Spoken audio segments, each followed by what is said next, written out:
اچھا، تو آج ہم ایک بہت ہی خاص روایت کا گہرائی سے جائزہ لے رہے ہیں۔ جی، جو فضائل فقرائے مہاجرین کے عنوان سے جانی جاتی ہے۔ بالکل، یعنی غریب مہاجرین کی فضیلتیں، اور یہ روایت حضرت ابو سعید خدری رضی اللہ عنہ سے ہے۔ جی ہاں۔ تو آئیے ذرا اس منظر کو تصور میں لاتے ہیں۔ ایک محفل ہے، کچھ صحابہ ہیں مہاجرین، اور وہ شدید غربت کی حالت میں ہیں۔ اتنی غربت کے جیسا روایت میں آتا ہے، سب کے پاس پورا لباس بھی نہیں، ایک دوسرے کی آڑ لے کر بیٹھے ہیں۔ جی، تاکہ ستر پوشی رہے، اور ان میں سے ایک صحابی تلاوت کر رہے ہیں قرآن پاک کی۔ اور باقی سب ظاہر ہے بہت توجہ سے سن رہے ہیں۔ یہ وہ لوگ تھے جنہوں نے اللہ کی خاطر اپنا سب کچھ چھوڑ دیا تھا۔ گھر بار وطن سب کچھ۔ بالکل، ان کی قربانی، ان کا صبر، یہ سب غیر معمولی تھا۔ اچھا، اسی دوران رسول اللہ صلی اللہ علیہ وسلم وہاں تشریف لاتے ہیں۔ آپ کو آتے دیکھ کر وہ جو تلاوت کر رہے تھے وہ فوراً خاموش ہو گئے۔ ادب سے۔ جی، آپ نے سلام کیا اور پوچھا کہ بھائی کیا ہو رہا تھا یہاں؟ تو صحابہ نے عرض کیا کہ یا رسول اللہ، ہم اللہ کی کتاب سن رہے تھے۔ یہ جواب سن کر آپ صلی اللہ علیہ وسلم نے جو فرمایا وہ بہت ہی حیران کن اور خوبصورت ہے۔ جی، آپ نے فرمایا الحمدللہ، سب تعریفیں اللہ کے لیے ہیں، جس نے میری امت میں ایسے لوگ بنائے کہ مجھے ان کے ساتھ بیٹھنے کا حکم دیا گیا ہے۔ اللہ اکبر!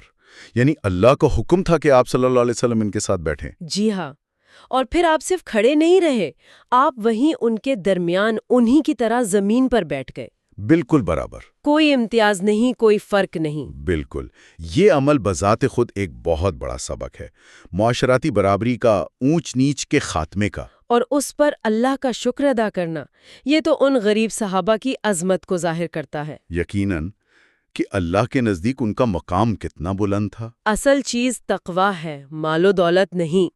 پھر آپ صلی اللہ علیہ وسلم نے اپنے مبارک ہاتھ سے اشارہ کیا۔ جی، کہ سب لوگ حلقہ بنا لیں اور آپ کی طرف منہ کر کے بیٹھیں۔ اور حضرت ابو سعید خدری کہتے ہیں کہ اس وقت شاید رات کا وقت تھا اور سب بہت قریب تھے، تو آپ صلی اللہ علیہ وسلم نے ان کے علاوہ کسی کو پہچانا نہیں۔ جی، شارحین یہی وجہ بتاتے ہیں۔ اور پھر اس محفل میں آپ صلی اللہ علیہ وسلم نے ان فقراء مہاجرین کو وہ بشارت دی جو آج تک ہمارے لیے مشعل راہ ہے۔ ایک عظیم خوشخبری۔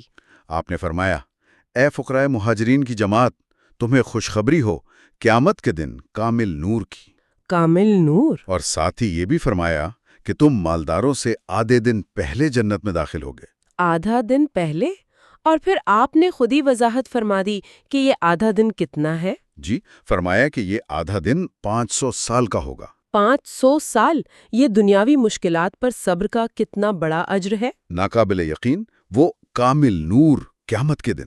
وہ ان کے ایمان کی روشنی ہوگی، ان کی پاکیزگی، ان کا صبر جو اندھیروں میں راستہ دکھائے گا۔ اور جنت میں 500 سال پہلے داخلہ، یہ تو ان کی روحانی دولت کا ثبوت ہے۔ یہ جو 500 سال کا فرق ہے، یہ آخرت کے وقت کے پیمانے کی طرف بھی اشارہ کرتا ہے نا؟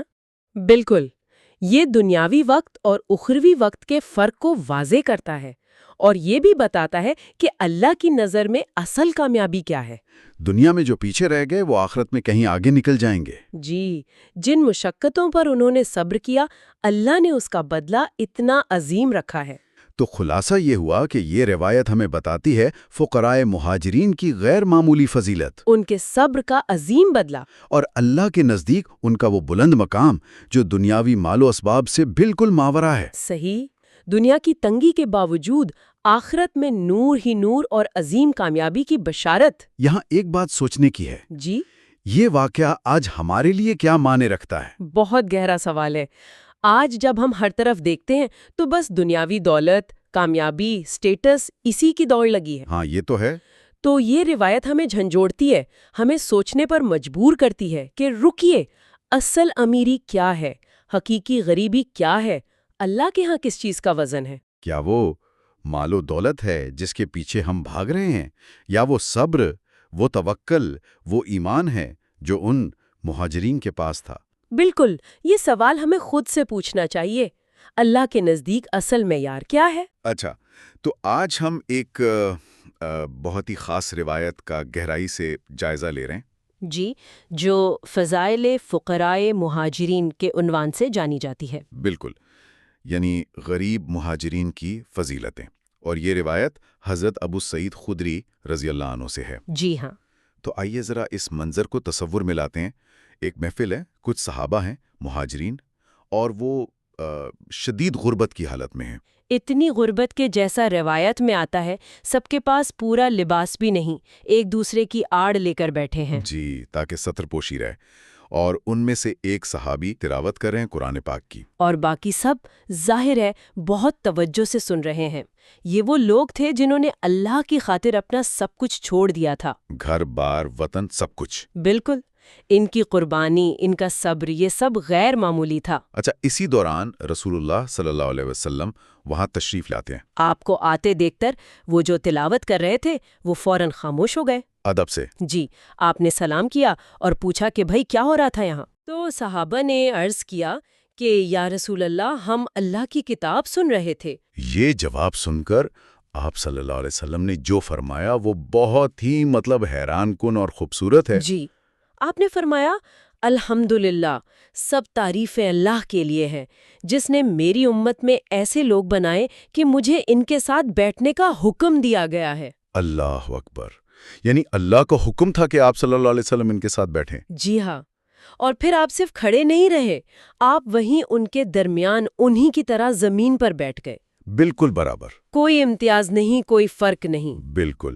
یہ عمل بذات خود ایک بہت بڑا سبق ہے، معاشراتی برابری کا، اونچ نیچ کے خاتمے کا، اور اس پر اللہ کا شکر ادا کرنا، یہ تو ان غریب صحابہ کی عظمت کو ظاہر کرتا ہے۔ یقیناً کہ اللہ کے نزدیک ان کا مقام کتنا بلند تھا۔ اصل چیز تقویٰ ہے، مال و دولت نہیں۔ پھر آپ صلی اللہ علیہ وسلم نے اپنے مبارک ہاتھ سے اشارہ کیا، جی، کہ سب لوگ حلقہ بنا لیں اور آپ کی طرف منہ کر کے بیٹھیں۔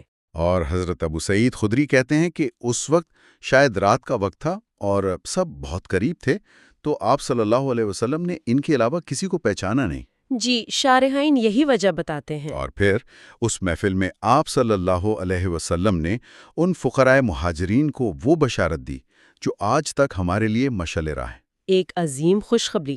آپ نے فرمایا، اے فقراء مہاجرین کی جماعت، تمہیں خوشخبری ہو قیامت کے دن کامل نور کی۔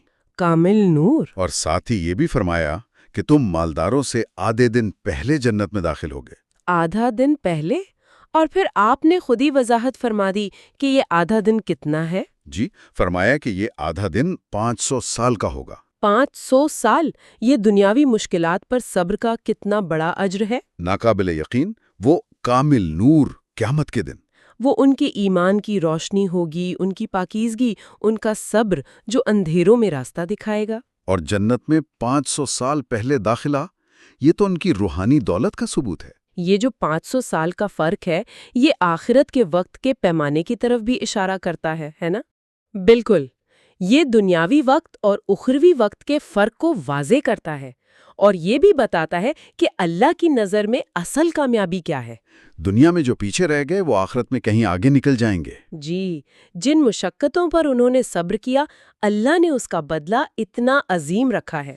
تو خلاصہ یہ ہوا کہ یہ روایت ہمیں بتاتی ہے فقراء مہاجرین کی غیر معمولی فضیلت، ان کے صبر کا عظیم بدلہ، اور اللہ کے نزدیک ان کا وہ بلند مقام جو دنیاوی مال و اسباب سے بالکل ماورا ہے۔ صحیح، دنیا کی تنگی کے باوجود آخرت میں نور ہی نور اور عظیم کامیابی کی بشارت۔ یہاں ایک بات سوچنے کی ہے، جی، یہ واقعہ آج ہمارے لیے کیا معنی رکھتا ہے؟ بہت گہرا سوال ہے۔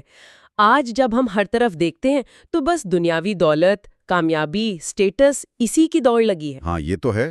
تو یہ روایت ہمیں جھنجھوڑتی ہے، ہمیں سوچنے پر مجبور کرتی ہے کہ رکیے، اصل امیری کیا ہے، حقیقی غریبی کیا ہے، اللہ کے ہاں کس چیز کا وزن ہے؟ کیا وہ مال و دولت ہے جس کے پیچھے ہم بھاگ رہے ہیں، یا وہ صبر، وہ توکل، وہ ایمان ہے جو ان مہاجرین کے پاس تھا؟ بالکل، یہ سوال ہمیں خود سے پوچھنا چاہیے۔ اللہ کے نزدیک اصل معیار کیا ہے؟